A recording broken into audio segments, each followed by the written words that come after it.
Welcome to the Find Your Leadership Confidence podcast with Vicki Nedling. You are about to discover impactful lessons that help you grow as an individual, grow your confidence, and find the positive and good within you, so you powerfully and authentically become the best version of yourself. Be sure you visit our website at www.findyourleadershipconfidence.com. While you're there, subscribe to us via your favorite network. Now tune in, get ready, and enjoy the journey of emerging as a leader of exception in the 21st century. Welcome everyone to the Find Your Leadership Confidence podcast. I'm your host, Vicki Nedling, coming to you from Roswell, Georgia.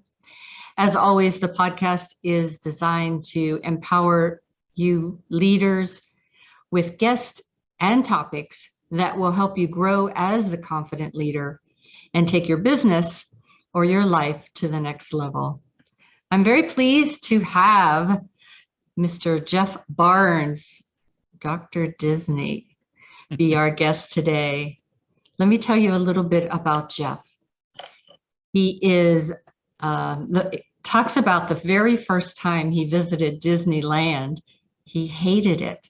Who hates Disneyland? He hated it. The experience just wasn't for him. And he couldn't imagine coming back to ride a ride or have an ice cream cone on Main Street. All right, all you children, just close your ears. But after a chance encounter with the life story of Walt Disney, Jeff's mind was forever changed about the man and the kingdom he created. He fell in love with Disneyland and became a forever fan of the man who built the empire based on a lovable mouse. Jeff is a Walt Disney historian and author of 2 best-selling books, The Wisdom of Walt and Life Lessons of Walt, each capturing the detail of this entertainment legend's life and lessons his successes and failures can teach us all. A motivational speaker and workshop presenter, Jeff channels his love for Disney into engaging live and virtual. Oh, live, what are those, Jeff? Experiences for audiences, helping them learn life's greatest lessons and discover the foundation of the magical destinations that are loved around the world. When he's not giving a personal tour of a Disneyland park or Disney World park, you'll find Jeff exploring local ice cream shops or traveling throughout the United States visiting friends. So our theme today is going to be Unlock Your Own Magic, Life and Leadership Lessons from Walt Disney. I'm so excited to have Mr. Jeff Barnes be my guest. Please welcome Dr. Disney. Oh, so happy to have you. I've been looking forward all week to this interview. Love Disney, love Disneyland, love Disney World. We start out with an easy question though. Jeff, where do you call home? So I live in Riverside, California, which is about 30 miles from Walt Disney's original Magic Kingdom, which of course is in Anaheim, California. Mm-hmm. And I consider myself very fortunate. I get to Disneyland about once a week. And I have an annual pass both to the original Magic Kingdom, but also to Walt Disney World in Florida, which is great because I do events both in Southern California, Central Florida, but around the country and around the world as well. So cool. So what does every great story require? Well, it's interesting because it's been a little more than 50 years since Walt Disney left us in December of 1966.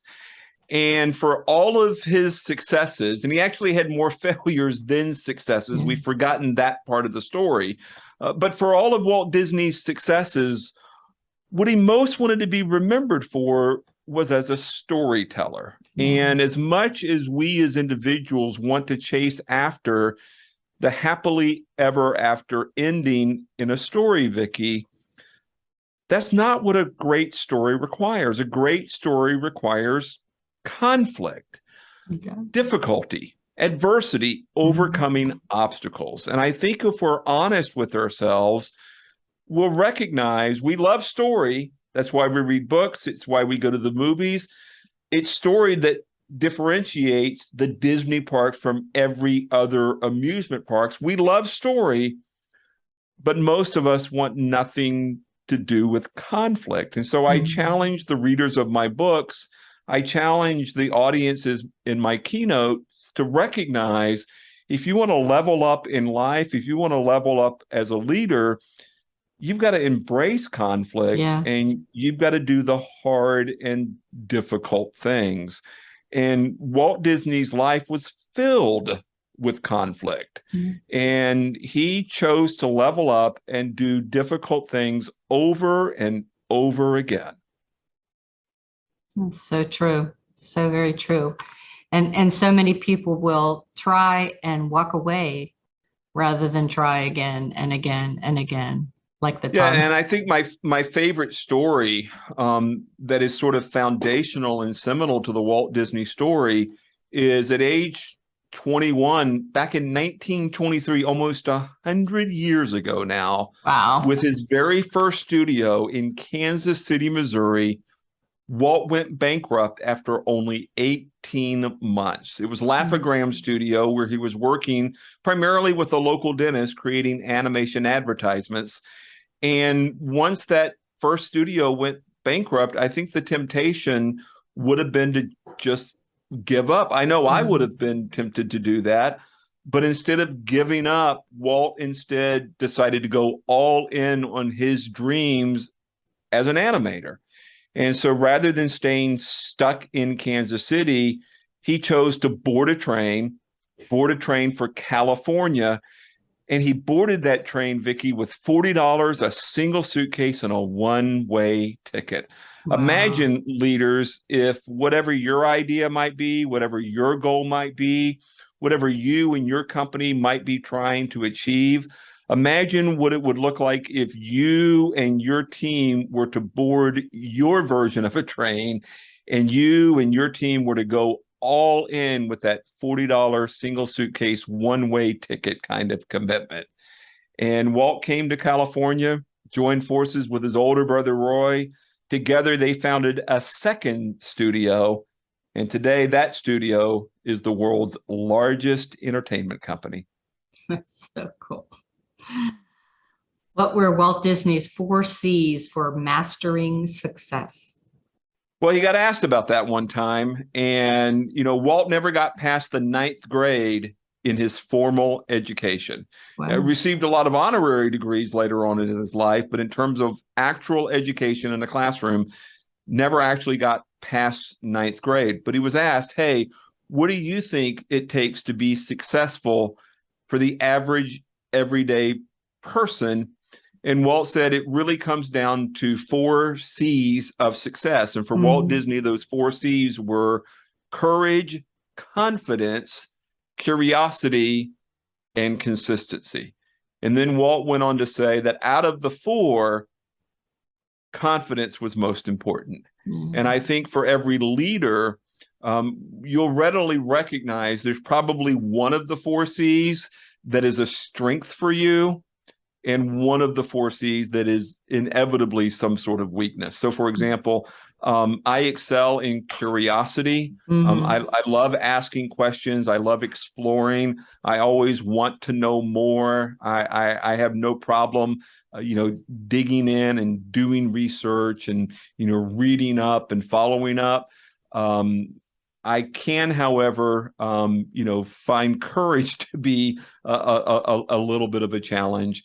And, I want to know that it's going to be a sure thing. I want to know that it's going to work out. I want to know that I'm making the right decision. Yeah. But for Walt Disney, those 4 C's, if you could nail those, starting first and foremost with confidence, then you are on the right path to success. Again, confidence, courage, curiosity, and consistency. So you're speaking my language, sir. You're speaking my language. Well, it's really Walt's language. Yeah. Why was why were you willing to put off brain surgery for a life-threatening tumor so you could teach a course on Disney? Well, this might be a little bit contradictory, and perhaps that's a C for me, and maybe an example of courage in my own life. But I was in higher education for more than 2 decades, dean of student success, professor of humanities, and as a professor, I taught standard type courses. Whether it be the first half of U.S. history, second half of U.S. history, American government, state and local government. But the class I really wanted to teach, the course I dreamed of teaching, was a college course on the history of Disneyland. That was my crazy idea. That was my dream. And Walt said all of our dreams can come true if we have the courage to pursue them. And it was a challenge for me to pursue that because I immediately recognized that it was a quote unquote Mickey Mouse idea. And I didn't want to be laughed off of campus for pitching such a course. But eventually I got up the courage to ask, hey, what would you think of this? Because I was working with struggling students and the principles of success, what it takes to achieve a goal, even what it takes to be a great leader. Those principles are fairly universal. They don't change. But here in Southern California, the one thing that folks have in common, the one thing that students have in common is we all love Disney and we all love Disneyland. And I realized, wow, if I could take something that students already knew, something that they already loved, and use that as a vehicle to motivate and inspire them to achieve their goal and be more successful in the classroom, wow, what would that look like? And so I wanted to teach a college course on the history of Disneyland, not so I could take students to an amusement park, throw them on a roller coaster, and give them an easy A. I really wanted to tell Walt's story. And Walt's story is about adversity, resiliency, overcoming those obstacles so that you can achieve a real level of success and see your own dreams come true. I was given the opportunity. I worked on it for more than a year. The day after I gave the very first lecture, and by the way, that first class, that first lecture was awesome because our ideas and our dreams, they matter, Vicki, but not just to us, they matter to others as well. And then the day after I gave the first lecture, I was diagnosed with a life-threatening brain tumor. And they wanted to operate immediately, and I refused. And the reason why I refused is because, again, the course was all about facing conflict, difficulties, obstacles, and adversity. And I suddenly realized this was an opportunity to not just teach the course, but actually live out the lessons. And so I delayed the surgery for 2.5 months so that I could teach the course. Fortunately, the class went well, the surgery went well, and from there I would go on to write the first of 2 best-selling Disney books, and that would launch me into a career as a keynote motivational and inspirational speaker. So very cool. I would have taken that class because just knowing a little bit about Disney, I could just see how there would be so many life lessons in how he lived.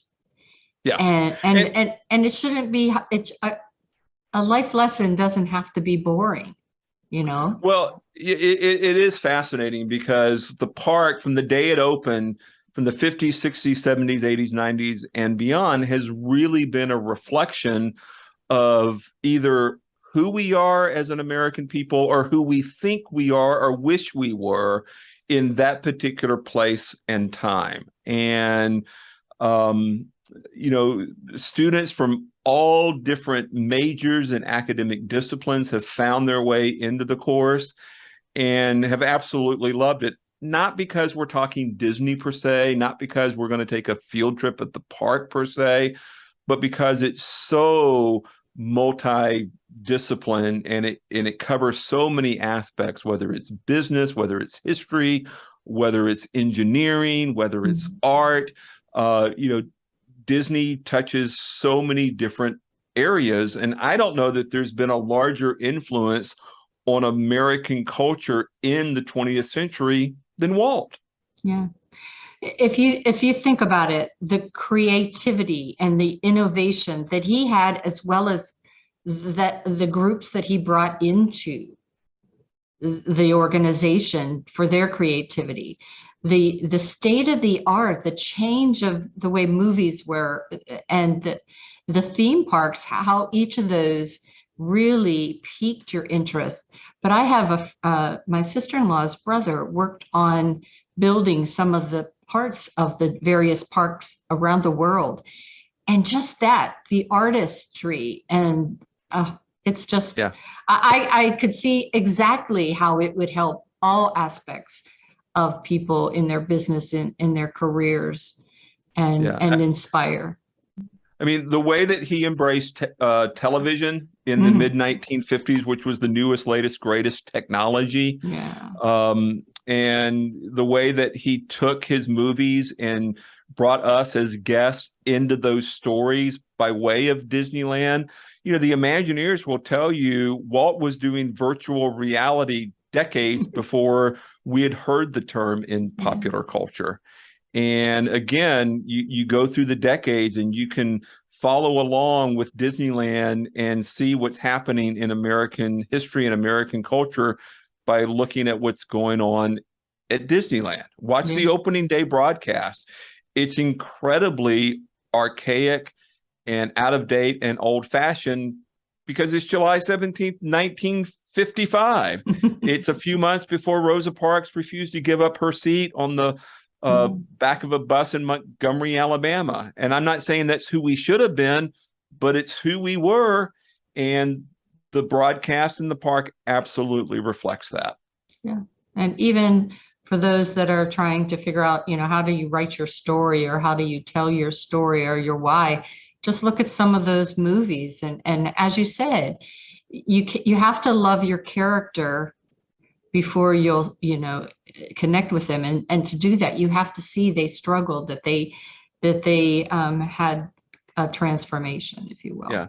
And Walt made the choice to be the hero in his own great story, despite a difficult childhood, despite a difficult relationship with his father, despite going bankrupt at age 21, despite losing his first successful cartoon character. He would go on to say, we can never forget it all started with a mouse, but it didn't all start with a mouse. Yeah. It started with a little character by the name of Oswald the Lucky Rabbit, who he would lose in a trademark dispute with Universal some 5 years later.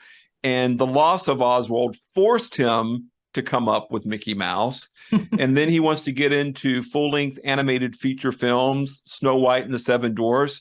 But nobody thought he should be doing that because he's one of the few enterprises making money during the Great Depression with these short cartoons, i.e. the success of Mickey Mouse. And now he wants to abandon all of that by getting into the amusement park business, which no one thought would work, to include his own brother and his own wife, with most people thinking that Disneyland would be bankrupt, shuttered, and forgotten in 6 months or less.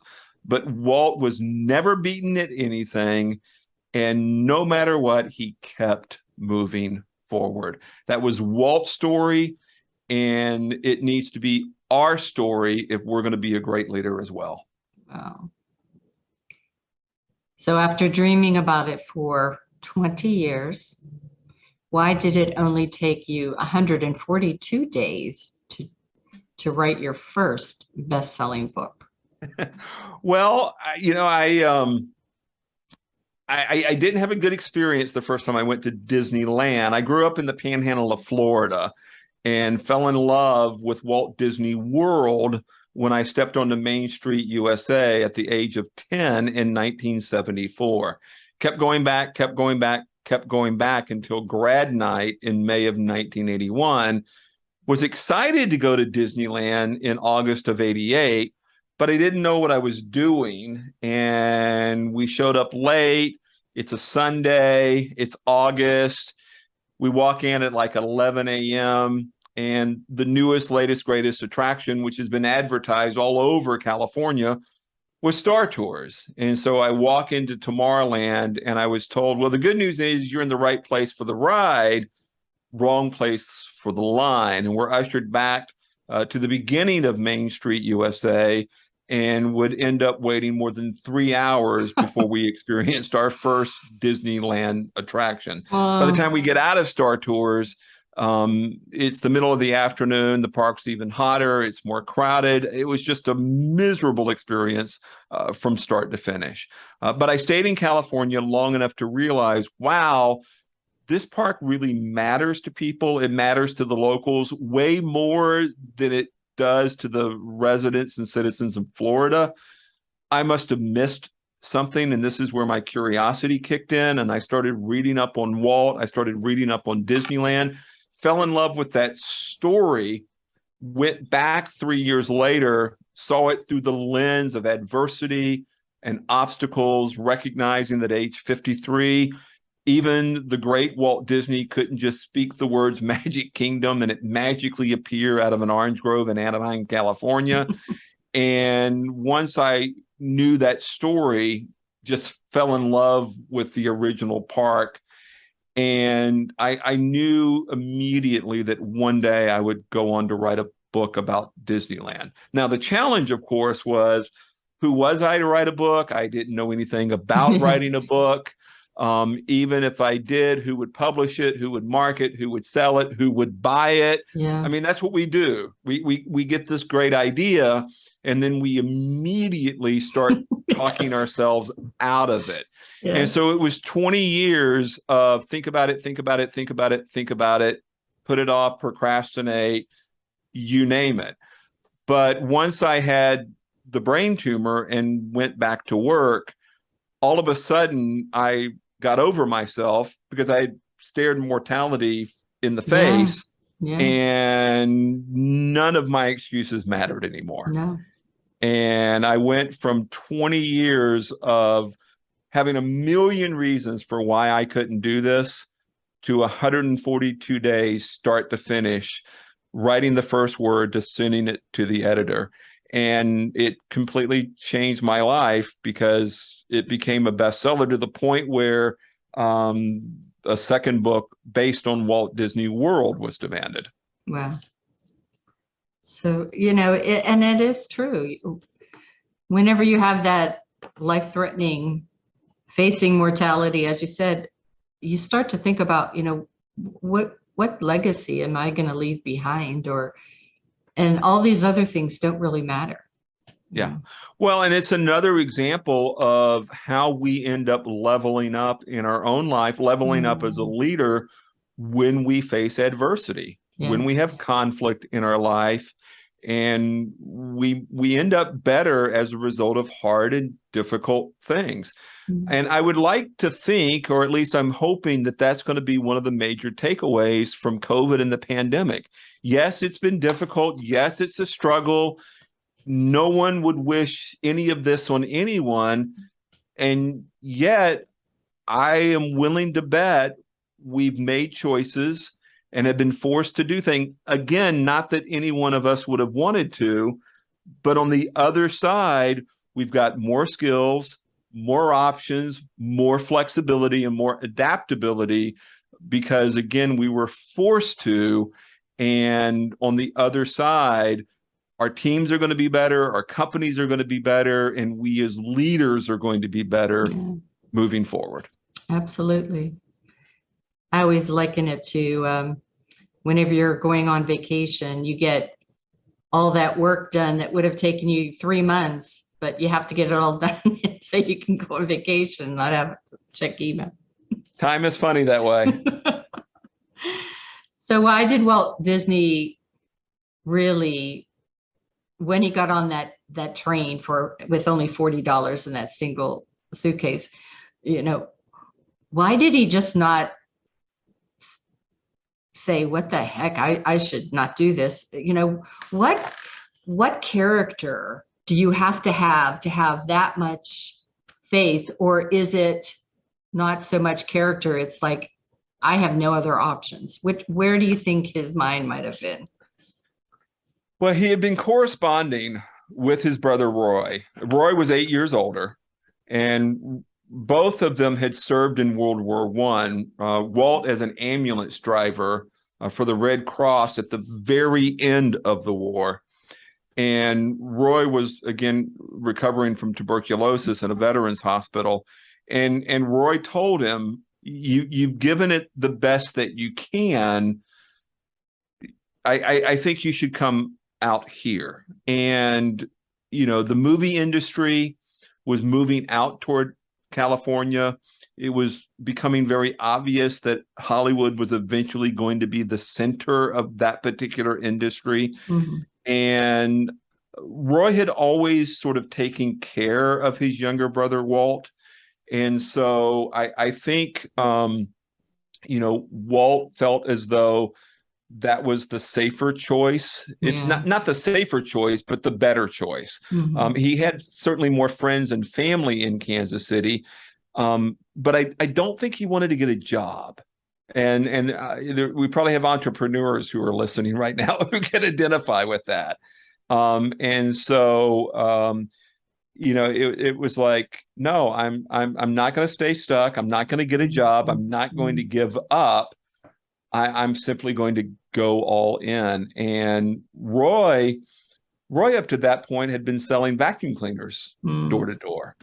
And the two of them together would go on to be probably the greatest brother tandem in the history of American business.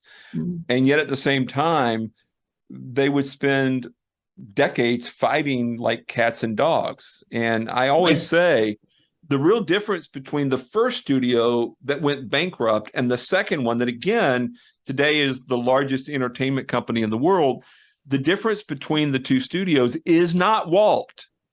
It's Roy, because Roy kept the second studio from being driven off of the financial or physical cliff. Walt was the creative, visionary genius who had almost no appreciation for money. Yeah. And Roy kept them grounded, managed the books. And when it came time to build Disneyland, he thought it was one of the craziest harebrained ideas that his brother had ever come up with. And he called the banks and said, if he comes down there talking to you about that amusement park again, I want to know about it. And he had the studio threaten to sue him over it when he created Imagineering, which was originally called WED, which stands for Walter Elias Disney. They refused to allow Walt to use his actual name because it was already attached to the studio. They wanted complete separation because they were so convinced that the operation was going to fail that they didn't want Disneyland causing the studio to go bankrupt as well. Wow. And yet, on Monday morning, July 18th, the day that the park opened for the public, the very first person to spend the very first dollar, that's how much it cost to get into Disneyland day one, the very first person to spend the first dollar to get into Disneyland was actually Walt Disney's older brother, Roy. So he eventually came around. Such a great story. And, and a lot of great partnership in terms of husband and wives are opposites, and they have the long longevity, if you will. Yeah. But brothers do fight. But I could see how having that creativity on one side does need that business sense. Yeah. And I think there's a leadership lesson here, and that Absolutely. is don't hire yes people. Yes. Don't partner with yes people. You need folks who have completely different set of skills and who are going to give you pushback, because inevitably your idea is going to be better. You're going to be better, and everything's going to be fine-tuned as a result. And to be fair to Walt, I've given Roy some credit here. When Walt died on December 15th, 1966, Roy came out of retirement And his sole purpose from that point forward was to see his brother's final dream come to fruition, which was the opening of Phase 1, Walt Disney World in Orlando, Florida. They had purchased the land, but they were still 6 months away from breaking ground. Roy would spend the last 5 years of his life seeing that project to fruition. It was Roy who insisted that it be called not Disney World, but Walt Disney World in honor of his brother. Roy, up to that point, had been to Imagineering 3 miles away from the studio. The studio's in Burbank, Imagineering's in Glendale. 3 miles away, Roy had been all of one time. And now he's responsible for everything, not just the financial end, but the creative end as well. But Roy's son would go on to say they were the best and happiest 5 years of his father's life.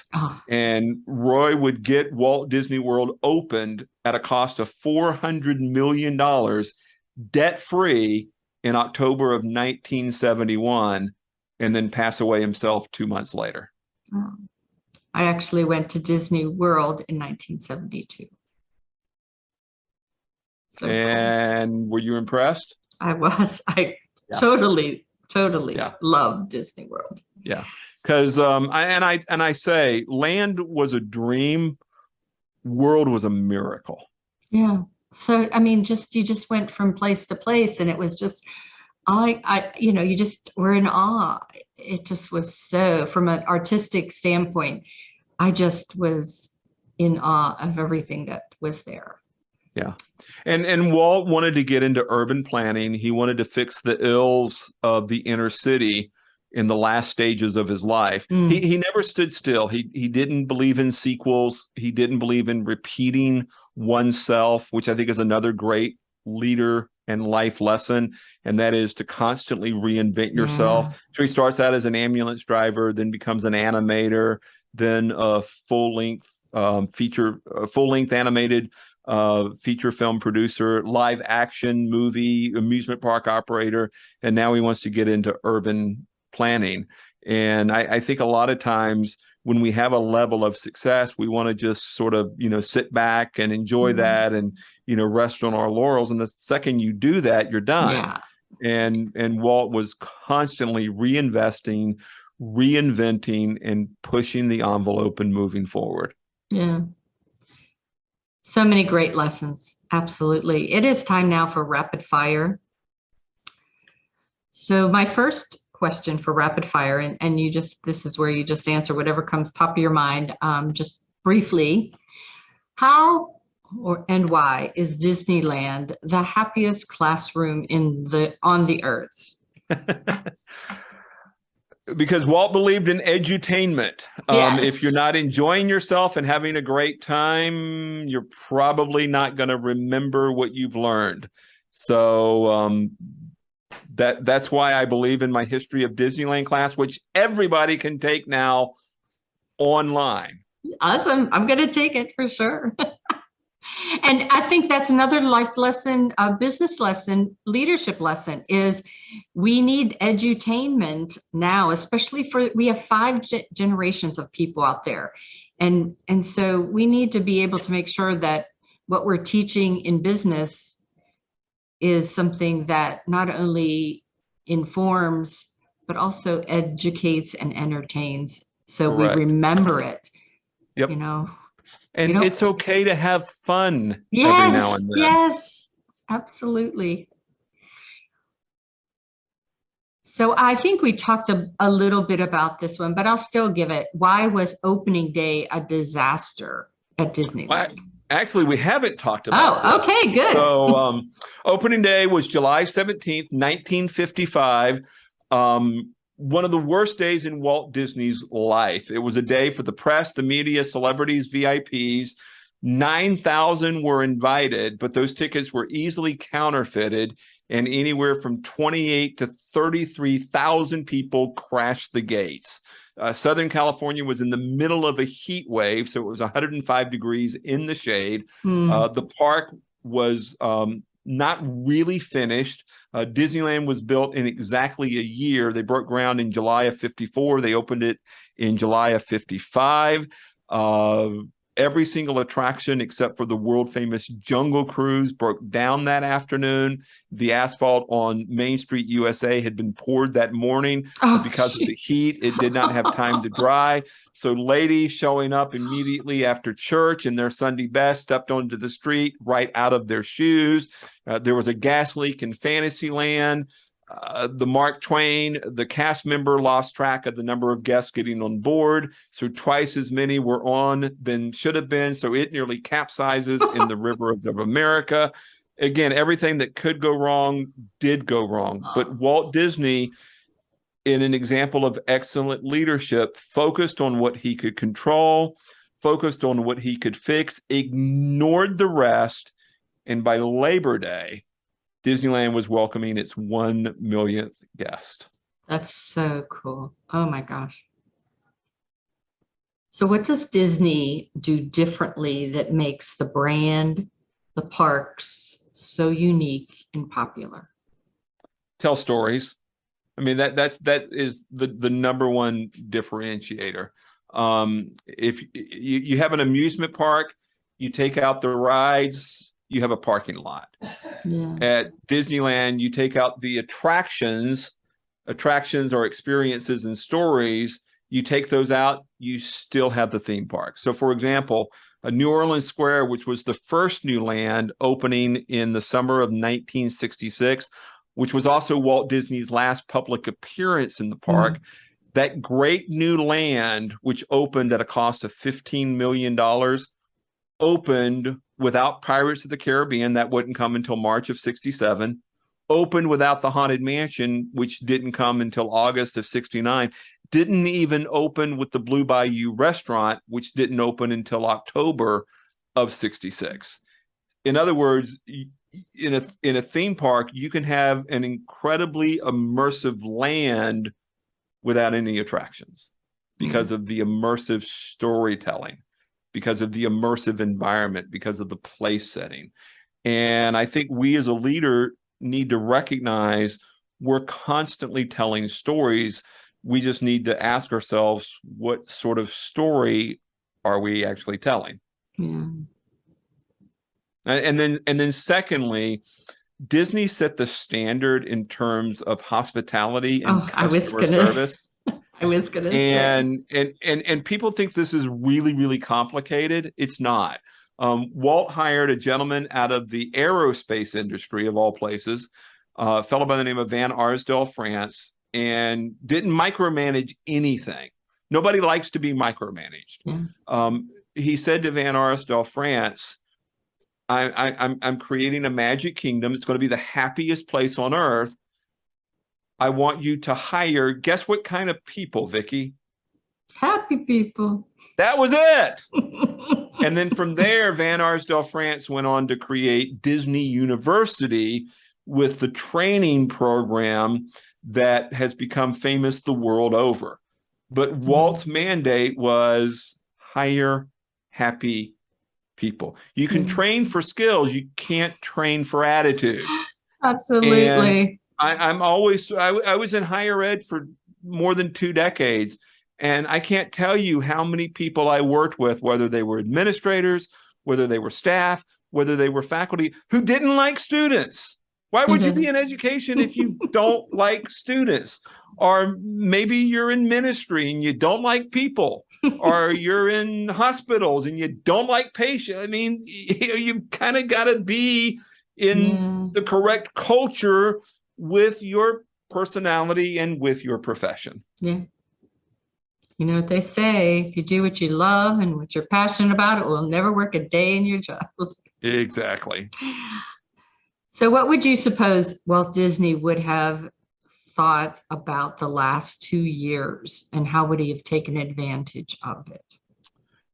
Whew, that's a great question. I've been very fortunate and honored to be able to do events with Disney legends, folks who were hired by Walt, worked with Walt, and they're very sensitive around this topic. And in fact, if I asked them, what was it like when Walt died? to a person, they will tear up more than 50 years later. That's how deep that connection is. Mm-hmm. They will also tell you, worked with Walt every single day, we never knew what he was going to do next. And so I always find it difficult because I was born in 1963. I was 3 years old when Walt died. So obviously I never had a chance to meet him or know him. So it's difficult for me to guess what Walt Disney would do when the people who did know him and did work with him couldn't possibly guess what he was going to do next. Walt was concerned about his guest, and he would have done what he thought was best in the interest of guest and guest safety first and foremost. What would that have meant to him? I have no idea. But then secondly, I'm always asked, well, what would Walt think of Disney today? Or what would he think of Disneyland today? There are things that he would hate. I have no doubt about that. And there are things that he would absolutely love. And this I know, considering the fact that many people, again, to include his own wife and his own brother, thought that it would be bankrupt, shuttered, forgotten in 6 months or less. The fact that today the sun never sets on a Disney park anywhere in the world, that would thrill him to no end. And during the pandemic, there was a time when the sun didn't rise on any of the Disney parks. And I think that would have deeply saddened him. Yeah. But I don't know, in my heart, I think with his creativity and his innovation, he would have found some way to bring Disney in our lives, and we do still have it in Disney Plus and all that other stuff, but to make the park somehow available to us in some way or something. Yeah. Well, and to be fair to Disney and specifically Bob Iger, Disney Plus premiered in November of 2019, and what a blessing that was to have come March of 2020. Yeah. Absolutely. They were hoping to hit 50 million subscribers in 4 years, and they got there in like a year and a half. And obviously the pandemic helped that tremendously. Yeah. So, it was tough to have Disneyland closed for 414 days. It was just absolutely unimaginable. Yeah. Now, I was still in higher ed teaching state and local government. And I went to Florida, and I was teaching remotely over Zoom and WebEx. And I actually gave a lesson from Walt Disney World, because Walt Disney World in Florida opened in July of 2020, whereas Disneyland didn't get opened until the end of April of 2021. And the question for my students back in California was, how could I be at Walt Disney World with it opened and our poor park in California is still closed? And of course, the answer was the difference in state and local government, which just happened to be the course that I was teaching that semester. So that was a great lesson from Disney without me even teaching my history of Disneyland class. All right, we only have one more, and it is, if you could travel anywhere in the world, where would it be and why? So I'm working on a third book, The Worldwide Wisdom of Walt, which will focus on the international parks and the cruise ships. And my number one bucket list trip is to go to Tokyo Disneyland and Disney Seas. Yes. And I hear that it is amazing, the most immersive theme park experience anywhere in the world. And if you want to experience what Disney-like in Anaheim was like when Walt was still alive, go to Tokyo Disneyland, which is run by the Oriental Land Company in Japan. So I had that trip booked and paid for in May of 2020. And of course, you can figure out what happened to that. Yeah. But I'm going to get there, and I'm going to get to all of the Asia parks as a part of my research for the third book that will finish out the trilogy. I've been to the Paris park, but not to any of the Asia parks. When you go there, you'll see some of my sister-in-law's brother's work because he did the Can't Asia wait. parks. All right, it is time now for me to warn those that are just listening in that I'm going to be sharing my screen, but I will read out the website so you can contact Jeff. So get your pencil and paper or pen and paper. So if you want to go to his website, it is thewisdomofwalt.com, thewisdomofwalt.com. And he has the social media. You can get him at Facebook at The Wisdom of Walt. Twitter is Dr. Disneyland. Again, Twitter is Dr. Disneyland. LinkedIn is Jeffrey A. Barnes, that's Jeffrey A like Apple .BARNES. And Instagram is Dr. Disneyland. So Jeff, would you just tell them a little bit about what your gift is? So if they sign up for my blog, I have 7 leadership lessons from the happiest place on earth. And you can get a feel for the writing, a feel for the leadership lessons and the takeaways. And you're going to instantly understand how you can become a better leader by understanding Walt, understanding the Magic Kingdom. And I like to call them souvenir stops, because when you go to Disneyland, you like to take things home. And as a leader, you're going to be able to take things and apply them immediately from this quick, enjoyable, and magical read. Awesome. So again, please visit Jeff at thewisdomofwalt.com. Well, it has been, as I knew it would be. You did not disappoint. So enjoyable. I could talk to you all night long. I definitely am going to check out your book. I am going to definitely look at your class. This conversation is not going to end. We will talk again for sure. So wonderful to have you as a guest. And everyone, please go to his website and see how he can enlighten you with his great wisdom about Walt and Disneyland. As always, I'd like to remind everyone that life is a journey, and it's up to you to enjoy the ride.